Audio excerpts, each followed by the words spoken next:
Hello everyone. आज हमारी video में हम लोग बात करेंगे ज्यूरिसडिक्शन ऑफ सुप्रीम कोर्ट की। ज्यूरिसडिक्शन ऑफ सुप्रीम कोर्ट का मतलब क्या होता है? सबसे पहले हम ज्यूरिसडिक्शन का मतलब समझते हैं। ज्यूरिसडिक्शन का मतलब होता है आपका जजमेंट देने का अधिकार। अगर मैं ये कहूँ कि अगर मैंने कोई क्रिमिनल केस डिस्ट्रिक्ट कोर्ट में लेकर आ गई तो उसका ज्यूरिसडिक्शन का मैटर नहीं है, क्योंकि डिस्ट्रिक्ट कोर्ट को सेशन कोर्ट में कन्वर्ट करना पड़ता है अगर उनको क्रिमिनल केस हियर करने हैं तो सिंपल सी बात है। ज्यूरिसडिक्शन का मतलब आपका एरिया ऑफ वर्किंग, कि अगर हम किसी ऐसे कोर्ट में डाल देते हैं केस जिस कोर्ट को हक ही नहीं है उस मैटर पे बात करने का, तो that is not under their jurisdiction.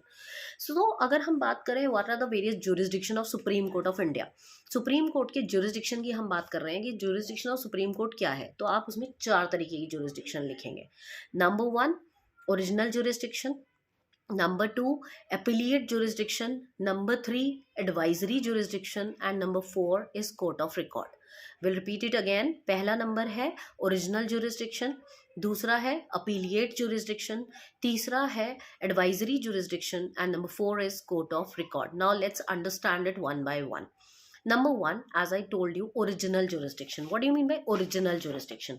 Original jurisdiction article 131 बताता है कि सुप्रीम कोर्ट के पास ओरिजिनल जुरिस्डिक्शन है किसके मैटर में, डिस्प्यूट के मैटर में, किनके बीच में, दो स्टेट के बीच में, स्टेट और गवर्नमेंट ऑफ इंडिया के बीच में, या स्टेट्स के बीच में, स्टेट्स और गवर्नमेंट ऑफ इंडिया के बीच में। मतलब ऐसा भी हो सकता है कई बार दो स्टेट के बीच में फाइट हो जाए, या दो स्टेट तीन स्टेट की गवर्नमेंट ऑफ इंडिया के साथ फाइट हो जाए, या गवर्नमेंट ऑफ इंडिया या एक स्टेट के बीच में कोई डिस्प्यूट हो जाए। डिस्प्यूट किसी भी चीज़ को लेके हो सकता है, किसी नदी को लेके हो सकता है, पानी को लेके हो सकता है, बिजली को लेके हो सकता है, किसी भी चीज़ को लेके डिस्प्यूट हो सकता है। तो उस केस में आपका ओरिजिनल ज्यूरिसडिक्शन सुप्रीम कोर्ट के पास होता है। सुप्रीम कोर्ट के पास आर्टिकल 32 के अकॉर्डिंग ये ओरिजिनल ज्यूरिसडिक्शन मिलता है फंडामेंटल राइट्स के केस में। हमने रिट्स के बारे में पढ़ा है, हमारे पास 5 तरीके की रिट्स होती हैं: हेबीस कॉर्पस, मैंडमस, प्रोहिबिशन, सर्शियोररी एंड क्योरांटो। तो ये पांचों रिट्स के केस में भी सुप्रीम कोर्ट के पास ओरिजिनल ज्यूरिसडिक्शन है। ओरिजिनल ज्यूरिसडिक्शन का मतलब होता है जिसमें फर्स्ट हैंड उसका राइट होता है उस पर डिसीजन लेने का। तो ओरिजिनल ज्यूरिसडिक्शन इसके पास फंडामेंटल राइट्स को लेके है आर्टिकल 32 के हिसाब से। 32 हमारा फंडामेंटल राइट है, और फंडामेंटल राइट के हिसाब से सुप्रीम कोर्ट के पास ओरिजिनल ज्यूरिसडिक्शन है फंडामेंटल राइट्स को लेके, रिट्स को लेके। और अगर कोई डिस्प्यूट क्रिएट होता है स्टेट्स गवर्नमेंट ऑफ इंडिया के बीच में, तो इन सब केसेस में सुप्रीम कोर्ट के पास आप डायरेक्ट जा सकते हैं विदाउट गोइंग टू डिस्ट्रिक्ट और हाई कोर्ट। नॉर्मली क्या होता है, हमारा प्रोसीजर क्या है कि आपको पहले सेशन कोर्ट में या डिस्ट्रिक्ट कोर्ट में जाना पड़ेगा, फिर आपको हाई कोर्ट में जाना पड़ेगा, फिर उसके बाद आप सुप्रीम कोर्ट में जाके अप्लाई कर सकते हैं। But in the case of violation of your fundamental rights, और in case you want to apply for any writ, you can directly go to supreme court without going to any lower court. This is what I mean to say. ठीक है, तो ये हो गया original jurisdiction. Now number 2 is your appellate jurisdiction. What do you mean by appellate jurisdiction? Appellate jurisdiction arises from the word appeal. Appeal means what? Appeal का मतलब, अगर मैं किसी लोअर कोर्ट में गई और मैं उसकी जो जजमेंट से सेटिस्फाइड नहीं हूँ, मैं उसकी डिक्री जो उसने पास की है उससे सेटिस्फाइड नहीं हूँ, तो I have a right to appeal again in some higher court. Like अगर मैं सेशन कोर्ट के जजमेंट से नहीं सेटिस्फाइड हूँ तो मैं हाई कोर्ट में जाके अपील कर सकती हूँ। हाई कोर्ट के डिसीजन से भी मैं सेटिस्फाइड नहीं हूँ तो I can go to supreme Court. तो दिस इज माई राइट। तो सुप्रीम कोर्ट के पास ऐसी अपील्स लेने का भी अधिकार है। तो अपीलिएट जुरिसडिक्शन का मतलब क्या है कि according to article 132 Supreme Court is the highest court of appeal. इसके बाद तो कोई कोर्ट है ही नहीं ना जिसके पास आप जाके अपील कर सकते हैं। इसका डिसीजन फुल एंड फाइनल होता है and no one can disobey their judgement. So the writ, the decrees of the court can run throughout the country. Appellate jurisdiction के हिसाब से इसके पास अपील आ सकते हैं सारे कॉन्स्टिट्यूशनल मैटर्स को लेके, कोई भी गवर्नमेंट से रिलेटेड इश्यूज को लेकर, कोई भी सिविल केस को लेके, कोई भी क्रिमिनल केसेस को लेके अपील की जा सकती है सुप्रीम कोर्ट के पास। They can take any type of appeal. So they have appellate jurisdiction also, and it is a topmost body for taking appellate jurisdiction. Now the third one is advisory jurisdiction. What do you mean by advisory jurisdiction?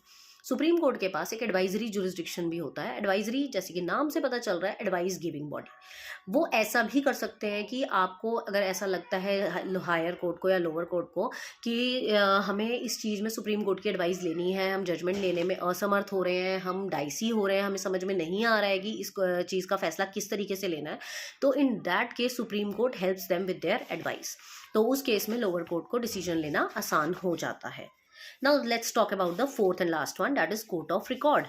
Now what do you mean by court of record? Article 129 आपको बताता है कि court of record का मतलब क्या है। Supreme court के पास court of record है, मतलब इसने जो भी आज तक डिसीजंस लिए हैं, जो भी जजमेंट्स किए हैं, उन सब को एक कोर्ट ऑफ रिकॉर्ड बनाया जाता है उनका।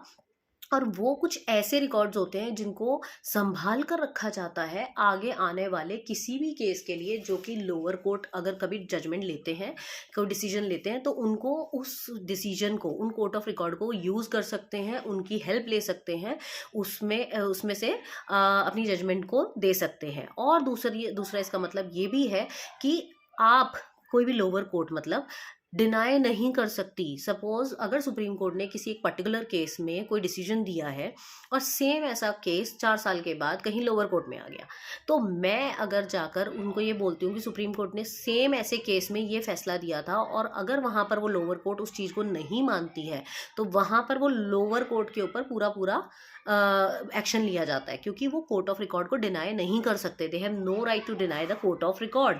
So, Article 129 declares that Supreme Court is a court of record and it confers all the power of such a court, including power to punish for the contempt. मतलब अगर उनके court of record को कोई follow नहीं करता है तो contempt माना जाता है, तो उस केस में they can punish them also.